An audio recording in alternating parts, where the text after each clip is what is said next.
a comenzar la charla. Hoy vamos a hablar sobre la nanotecnología para cuidar el agua.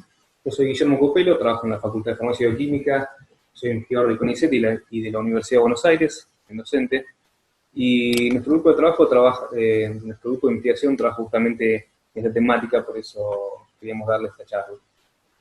Lo primero, en principal, perdón, me están pasando algunos datos de la...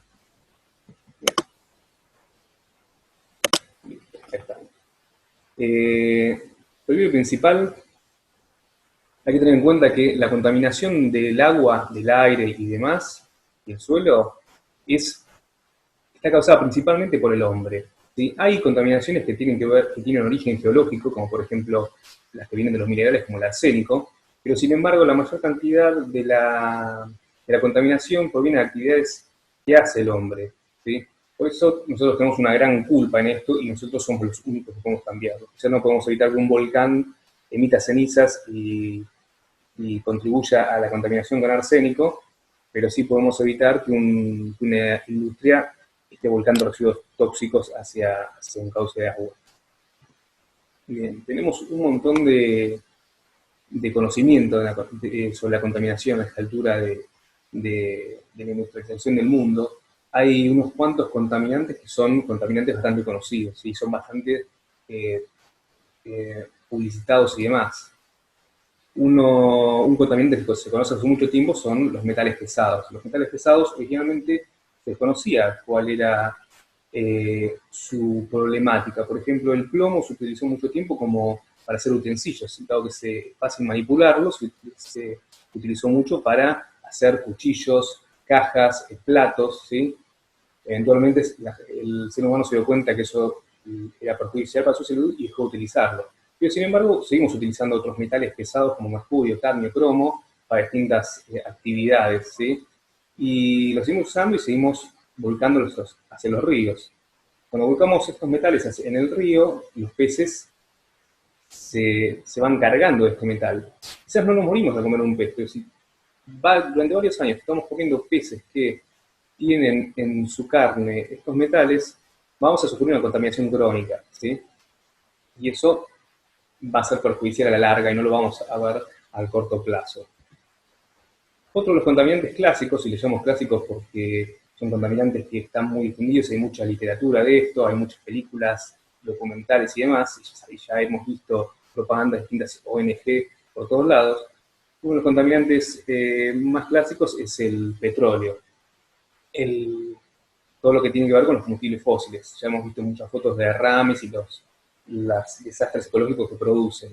Pero a raíz del petróleo, no solo son los derrames los que producen los desastres, también son los productos del petróleo, como por ejemplo los plásticos. Los plásticos los tiramos a los cauces, los ríos, a los mares, y van matando mamíferos, aves, todos hemos visto fotos de patos atrapados en envases plásticos, delfines o tiburones con botellas de plástico en sus estómagos y muertos. Pero también el plástico, a su vez, a lo largo del tiempo, dado que dura miles de años, se va erosionando y va generando microplásticos y nanoplásticos. Son pequeñas partículas que van afectando no a los animales superiores, sino a los inferiores, a los más pequeños, interfiriendo en su sistema digestivo o en su respiración, ¿sí? Los plásticos son bastante complicados, digámosle. Otros productos que derivan del petróleo son todas las moléculas farmacéuticas que conocemos, los colorantes, toda molécula que se produce naturalmente, no toda, pero una gran mayoría de ellas, proviene del petróleo, ¿sí? Y también hay otros contaminantes que no se tuvieron en cuenta durante mucho tiempo, que son los contaminantes emergentes. Yo les voy a comentar qué son. Por un lado, quiero hacer esta diferencia con los contaminantes emergentes y de los contaminantes industriales, ¿sí? Esos contaminantes, como por ejemplo los colorantes, que se descargan en una concentración muy elevada luego de ser tratados por la industria, ¿sí? Como se ven en las fotos, esos chorros azules, esos perros teñidos, esos ríos todos coloreados, ¿sí? De estas industrias se están vertiendo hacia los cauces de agua concentraciones muy altas de estos contaminantes, ¿sí? Pues se utilizan en industrias textiles, alimenticias, en pinturas y cosméticos, se utilizan en grandes cantidades.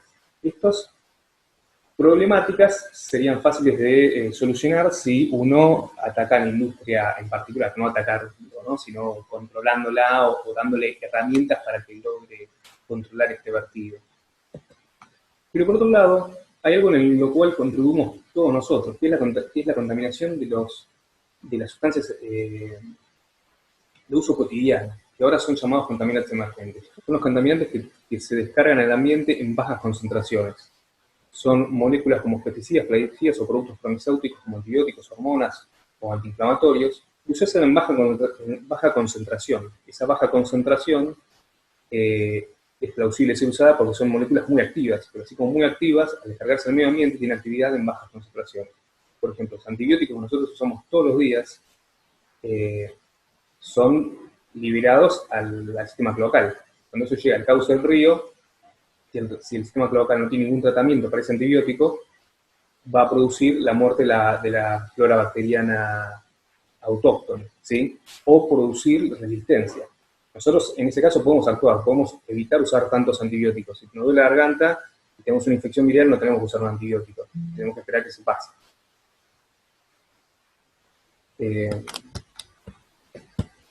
Perdón, problemas con el chat, no sé. Bien, tenemos gente que está queriendo tomar control de la charla. Así que vamos a poner subida máxima. Bien. Entonces, todos estos contaminantes emergentes son cosas que utilizamos todos los días, incluso como fragancias, repelentes para insectos o los detergentes que usamos para lavar los platos todos los días. Y que no hay forma de poner un sistema de remediación de agua a la salida de nuestras casas todo el tiempo, ¿sí? O de hecho, por ejemplo, los plásticos tienen plastificantes, como el bifenol A o ftalatos, que son disruptores endócrinos y funcionan como hormonas y van alterando todo nuestro ciclo hormonal cuando tomamos agua con esos contaminantes. Pero es imposible hacerlo, o sea, a menos que dejemos de consumirlos o dejemos de utilizarlos, no podemos evitarlos, ¿sí? Para eso necesitamos soluciones de alta tecnología. Esta problemática es tan relevante que la ONU consideró dentro de sus metas para el desarrollo sustentable para 2030 al agua limpia y la sanitización del agua como una de estas metas, ¿sí? Y lo consideró así porque la contaminación ambiental es algo muy complejo, ¿no? Como les decía, no solo sale de una fábrica, o no solo sale de un basural, sale de un montón de focos. Y para eso tenemos algunas herramientas, pero ninguna herramienta nos permite tener una polución un día y otro día no podemos apagarla. Hoy por hoy esto es bastante interesante de evaluar porque vemos que la cuarentena masiva logró que en ciertos lugares del mundo la polución, sobre todo del aire, bajara rápidamente. Y entonces han visto miles de fotos de animales acercándose a las ciudades y demás, ¿sí? También en parte por la disminución de la contaminación de las aguas. Pero esto no se va a poder mantener, o esperemos que no se pueda mantener, ¿sí? Todos queremos salir de la cuarentena, nuestras actividades se van a retomar, la polución va a volver de un día para el otro. Entonces, esto nos plantea dos cosas. Una, que actuando todos juntos podemos lograr un cambio, ¿sí? O sea, suena promisorio y esto demuestra que es así. Y por otro lado, nos demuestra que si no hacemos algo paulatino y constante, alias sustentable, no vamos a lograr bajar la polución del mundo nunca. Entonces, hasta ahora, ¿qué herramientas tenemos para luchar contra las aguas contaminadas? Hay varias herramientas como las filtraciones por membranas, sistemas de floculación, precipitación, absorción o procesos de oxidación, ¿sí? Incluso procesos biológicos que nos ayudan a degradar contaminantes, que son los sistemas que se están utilizando hoy en día. La nanotecnología puede estar involucrada en cada uno de ellos. O sea, podemos hacer uso de la nanotecnología en cada uno de estos sistemas y podemos lograr tener muy buenos rendimientos gracias a ella. Para ser breve, la nanotecnología todos sabemos que se ocupa de los fenómenos que ocurren entre 1 y 100 nanómetros, o sea, una 1000 millonésima parte de un metro, Hoy en día pues, nos es fácil ubicarlo porque estamos en el orden del tamaño de un virus, ¿sí? Es algo más grande que una molécula y más chico que una bacteria, ¿sí? Y en lo que es radiación ambiental no solo nos interesa lo que es la nanopartícula, o sea, la esfera de ese tamaño, sino también el espacio nanométrico, el poro. Porque el poro es muy chico y el agua tiene un tamaño menor a un nanómetro, entonces si tenemos poros muy chicos donde solo pase agua o moléculas muy pequeñas, podemos evitar que los contaminantes pasen. La nanotecnología puede estar en cada uno de esos procesos que comenté antes, con una de esas tecnologías para remediar, pero mayoritariamente se ha desarrollado en tres: en la nanoabsorción, en la nanofiltración y en la degradación fotocatalítica asistida con nanopartículas. La nanoabsorción es un sistema similar a la absorción, donde tenemos una fase sólida, o sea, un material que va a pegar contaminantes en su superficie. Y como las nanopartículas tienen una elevada área superficial, nos va a permitir pegar muchos más partículas de contaminantes que un material no nanométrico. Por ejemplo, incluso comparando dos nanopartículas, como la azul de abajo a la izquierda y la roja de arriba a la derecha, esa azul tiene la misma superficie que las 5 rojas, ¿sí? Pero tiene una masa mucho mayor, o sea, pesa mucho más. Eso quiere decir que por peso, por un gramo de esa nanopartícula azul, voy a poder pegar menos contaminante que por un gramo de nanopartículas más chicas, ¿sí? Imagínense la comparación con una esfera del milímetro o del micrón, ¿sí? Las nanopartículas van a poder alojar en su superficie mucha mayor cantidad de moléculas de contaminante. A su vez, la superficie es muy reactiva y nos permite poder modificarla para hacerla selectiva hacia ciertos contaminantes. En algunos casos yo puedo querer remover una sustancia específica pero dejar otra en el agua, ¿sí? Porque puede ser una hormona que sirva para un fin dado. La nanotecnología nos permite todas estas ventajas. La nanoabsorción es un sistema en el cual tengo un contaminante que se va a pegar a algo sólido. Puede ser en un sistema estanco, está fijo, entonces yo pongo la nanopartícula en mi sistema contaminado y luego de un tiempo ese contaminante se absorbe a la superficie de la nanopartícula y la remuevo del medio de alguna manera, ¿sí? Dejándola decantar, filtrándola o de alguna manera. Por otro lado, tenemos los sistemas de absorción de flujo continuo, ¿sí? Donde pasamos líquido contaminado por un sistema de nanopartículas y sale el líquido límpido, ¿sí? Sin contaminante. Ahora, estos sistemas tienen sus ventajas. El sistema de flujo continuo, industrialmente, para una población grande, es muy importante y es ideal porque permite procesar mucho volumen de líquido en corto tiempo. Pero tiene un costo y una tecnología asociada, ¿sí? Y un conocimiento que tiene que ser accesible al que está manejando. Pero sabemos que la contaminación muchas veces se ocurre en áreas periféricas y marginales, donde los gobiernos tienen poco dinero para gastar o prefieren gastar poco dinero, eso cada uno lo sabrá, y se requieren tecnologías muy económicas. Si estamos en el Chaco, en medio de un área contaminada con arsénico, es difícil que llevemos un sistema de flujo continuo. Entonces, podemos tener un balde en el cual arrojemos nanopartículas y luego retirar las nanopartículas con el arsénico dejando agua potable, ¿sí? Eso es un sistema estanco, un sistema de embalse. Eso es mucho más económico, mucho más fácil de operar, incluso por una persona que no tiene conocimiento alguno de lo que está haciendo.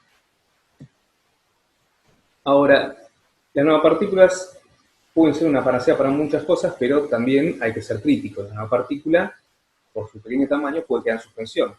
Y hay nanopartículas que son tóxicas. Entonces, yo no quiero que la nanopartícula que absorbe arsénico o que absorbe un contaminante después me pase al agua y la ingiera. Lo que voy a querer es que esa nanopartícula se quede separada del líquido que yo voy a consumir. O si estoy en un sistema de flujo continuo, ¿sí? En un sistema como esos que tenemos en las mesadas, muchos en las casas, ¿sí? Voy a querer que quede en el filtro, no voy a querer que pase mi vaso de agua. Entonces, lo que se hace, ya que es muy difícil retener esas nanopartículas por su pequeño tamaño, es meterla en una matriz mayor, meterla en un sistema más grande. Se generan materiales nanocompuestos. La nanopartícula se embebe en un sistema no nano, que puede ser, por ejemplo, como está en la imagen, un polímero, que es son como hilos moleculares, ¿sí? O sea, hilos muy pequeños que van envolviendo estas nanohojas o nanopartículas o el nanoobjeto que sea, permitiendo que el contaminante acceda a su superficie y pueda ser removido, pero no deja que la nanopartícula se vaya de él. Así podemos hacer sistemas muy interesantes, como por ejemplo en este ejemplo, tenemos una nanoplaca de óxido de grafeno que permite absorber el colorante azul, lo mezclamos con una nanopartícula de óxido de hierro que es magnéticamente activa, lo envolvemos en un polímero de metacrilato, entonces tenemos un material nanocompuesto con tres partes. El polímero que retiene las dos nanopartículas, el grafeno que absorbe el contaminante azul selectivamente y no al amarillo, y a la partícula metálica que nos sirve para remover a la nanopartícula con el contaminante por medio de un imán.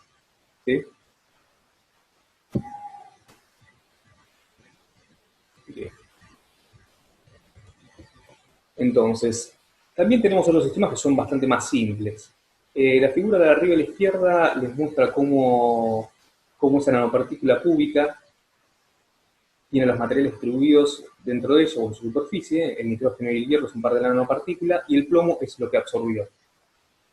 La figura de la derecha es un material compuesto de poliestireno y bentonita. La bentonita es una arcilla que tiene una intercalación nanométrica, ¿sí? Tiene nanoplacas que tienen una alta superficie. La ventaja de los materiales con bentonita es que la bentonita es muy económica, es un mineral muy económico que incluso se produce en el país. O sea, nosotros podemos llegar a producir este tipo de materiales. Y por eso nos interesa y es uno de los proyectos que tenemos con gente del tema Mar del Plata, es tratar de hacer sistemas absorbentes a base de bentonita. Estos sistemas son muy económicos y son muy útiles en determinada situación, pero son bastante inespecíficos, tienen mucha capacidad de absorber un montón de cosas. En otros problemáticas yo puedo necesitar una cierta especificidad. Para eso hay un montón de estrategias. Una de ellas puede ser utilizar estructuras metalorgánicas. Las estructuras metalorgánicas son estructuras que tienen clústeres metálicos coordinados con moléculas orgánicas para generar una estructura cristalina muy ordenada. ¿Sí? Esa estructura cristalina muy ordenada nos permite controlar la nanoporosidad. Si yo controlo el tamaño del nanoporo, controlo qué entra y qué no entra en esa nanopartícula. ¿Sí? Entonces puedo seleccionar qué absorber. También puedo controlar el tamaño y la parte externa de la nanopartícula, ¿sí? Y controlar así la capacidad de la interacción superficial. De esa manera, por ejemplo, en la imagen de la izquierda, yo puedo generar una nanopartícula que absorba plomo, mientras que no se vea interferida esa absorción por calcio o por sodio, que son dos iones que están en el agua dura, por ejemplo. ¿Sí? Hay mucho calcio y magnesio en agua dura, y en el agua salada, tanto como el mar, por ejemplo, como la de Chascomús, tenemos mucho sodio o potasio, ¿sí? En alta concentración. Entonces, esta nanopartícula solo absorbe plomo, sin tener interferencia. También, como puedo controlar el tamaño de la nanopartícula externa, puedo empacarlo en una columna de absorción y utilizarlo en un sistema de flujo continuo. A su vez, como los MOS puedo sintetizarlos con distintos metales, puedo hacer que tengan fotoactividad y logren distintos efectos de oxidación o reducción de los contaminantes. En estos sistemas estamos trabajando con gente de España, Portugal y Chile en el proyecto INDESMOF. Les dejo ahí el link por si alguien quiere visitarlo. Por otro lado tenemos la nanofiltración. La nanofiltración, como dice el nombre, es un sistema de filtración, pero con poros nanométricos, en el orden de 1 a 5 nanómetros. ¿Sí? Por ese poro no pasa cualquier cosa. Así como no pasa cualquier cosa, al agua le cuesta pasar y necesita el aplicado de presión. Esto ya implica un gasto en una bomba de presión en un sistema importante, y dado que se utilizan naturalmente, necesitamos un alto caudal de trabajo. ¿Sí? Son sistemas más complejos. Pero nos permite remover turbides, microorganismos, moléculas y algunos metales pesados. Los sistemas de nanofiltración se pueden generar con electrohilado, ¿sí? En el electrohilado, polímeros son depositados mediante un campo eléctrico, y lo que se va a generar por el depositado de estos hilos son poros del orden de los nanómetros, incluso fibras del orden de los nanómetros con alta capacidad de absorción y de nanofiltración. Por otro lado, se pueden hacer sistemas como el de la arriba a la derecha, que tienen nanoporos. Yo puedo hacer un polímero o puedo hacer un cerámico, en el cual le pongo en el medio nanopartículas. Una vez que solidifica, incluyo un medio para disolver esas nanopartículas y dejo el poro del tamaño de esa nanopartícula. Entonces, de esa manera controlo cuál es el poro, o sea, cuál es esa distancia entre los ambos extremos y qué es lo que pasa y qué es lo que no pasa. Lo importante es que el agua siempre vaya desde el lado del poro más grande del poro más chico. Como ven abajo a la izquierda, tenemos un sistema que va desde afuera hacia adentro y de adentro hacia afuera. Y lo que se ve a la derecha es cómo el poro se va achicando de abajo hacia arriba, ¿sí? Yo idealmente quiero que el agua vaya del poro más grande al poro más chico para que vayan quedando retenidos por tamaño secuencialmente los distintos componentes de ese agua a potabilizar. Para que se den una idea, la nanofiltración está a la escala que me muestra la flecha. Las bacterias quedan retenidas en una membrana de filtración común y corriente. En ultrafiltración estamos filtrando virus y proteínas grandes, y ya las moléculas, como los contaminantes emergentes, ¿sí? Todas las hormonas esteroides que tomamos, los pesticidas y demás, son retenidos por la nanofiltración. Luego ya en ósmosis inversa tenemos la filtración definitiva del resto de los iones. Por otro lado, tenemos una tecnología que a mí me parece bastante prometedora, sobre todo por si está optimizada eficientemente, es una tecnología muy limpia, y la degradación fotocatalítica de contaminantes por medio de la luz. La luz puede atacar los microorganismos, puede destruir parcialmente su genoma, ¿sí? Con lo cual implica su replicación, y también puede llegar a atacar enlaces moleculares, así como hace con el ADN de los microorganismos, puede atacar enlaces moleculares para romper una molécula en dióxido de carbono y agua, ¿sí? La oxida hasta ese nivel. Entonces ya nuestro contaminante deja de ser un problema para nosotros. La nanotecnología puede ayudar en esto exacerbando este poder fotocatalítico de la luz solar, porque por cada rayo, por cada haz de luz o fotón de luz que se absorba en la nanopartícula, en la superficie de una nanopartícula, van a generar dos especies reactivas, que son el anión superóxido y el anión oxidrilo, ¿sí? Depende del sistema, ¿no? Algunos tienen los dos, algunos tienen uno u otro. Estas especies reactivas del oxígeno son muy reactivas, son muy inestables, y como son tan inestables van a interaccionar con el contaminante y destruirlo. Si está optimizado lo van a destruir hasta un estado de dióxido de carbono y agua, pero si no está optimizado pueden llegar a generar productos secundarios que sean incluso más peligrosos que el original, con lo cual hay que tener cuidado con esta tecnología. Pero una vez optimizada es algo muy bueno. Incluso si uno tiene una nanopartícula que sea capaz de ser activa a la luz solar, la tecnología es completamente económica. Si yo tengo muchas de las nanopartículas son activas en la luz ultravioleta, ¿sí? Con lo cual requiere una fuente. Eso tiene un costo. Si yo logro hacer que la nanopartícula se activa en la luz solar, la tecnología es completamente económica, porque a la luz solar no le gana a nadie, en potencia hablando, ¿no?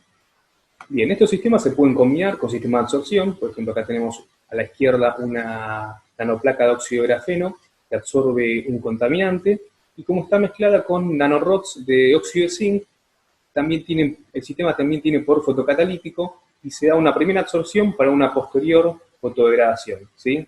El nanorod no va a poder absorber ese contaminante, pero al tenerlo cercano, por estar absorbido en la superficie del óxido de grafeno, logramos este efecto combinado. Bien.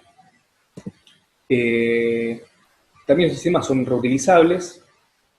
Idealmente, yo puedo degradar muchos contaminantes, hacer muchos ciclos de contaminación y volverlos a usar, ya que todo lo que se pega a la superficie, lo que está cerca de la superficie, termina siendo degradado, ¿sí? O sea, la superficie queda limpia. Y también hay que tener en cuenta que siempre es mejor prevenir que curar, porque podemos hacer sistemas de remediación muy buenos, pero ¿para qué gastar en el post si podemos prevenir en el pre? Nosotros podríamos llegar a sintetizar materiales con polímeros naturales, evitando los plásticos de fuentes fósiles que sean biodegradables, y la nanotecnología puede ayudarnos, ya que la formación de materiales nanocompuestos mejora las propiedades de estos materiales, de estos polímeros naturales. En otro caso podemos hacer reemplazo de fármacos. Los filtros solares tradicionalmente tenían un beliperona, hoy por hoy ya muchos de ellos tienen nanopartículas de dióxido de titanio que absorben los rayos UV. Los desinfectantes antimicrobianos, hoy por hoy sabemos que están en el mercado desinfectantes que tienen nanopartículas de plata, nanopartículas de óxido de zinc. Esto evita que tengamos que usar siempre el mismo tipo de desinfectantes si se genera resistencia microbiana y hasta contaminación. Y por otro lado, si logramos hacer una liberación controlada de fármaco por medio de nanocarriers, podemos disminuir la dosis, porque la forma de dosificación es mucho más eficiente, ¿sí? En este sentido, nuestro grupo de trabajo trabaja en los compuestos sustentables, hacemos materiales a base de quitina, que son caparazón de cangrejo o quitosano, o de queratina, ¿sí? Que hoy por hoy son residuos, todos el caparazón de cangrejo, los cuernos o pelos se tiran. Logramos hacer este tipo de materiales que mezclamos con nanopartículas para que tengan distintas funcionalidades, para remediación o para desinfección. La idea de esto, la filosofía de esto, es utilizar residuos, como lo son los residuos de la industria ganadera y la industria pesquera, para que no se conviertan en sí en un problema de contaminación como pasa en Santa Cruz o en Chubut, ¿sí?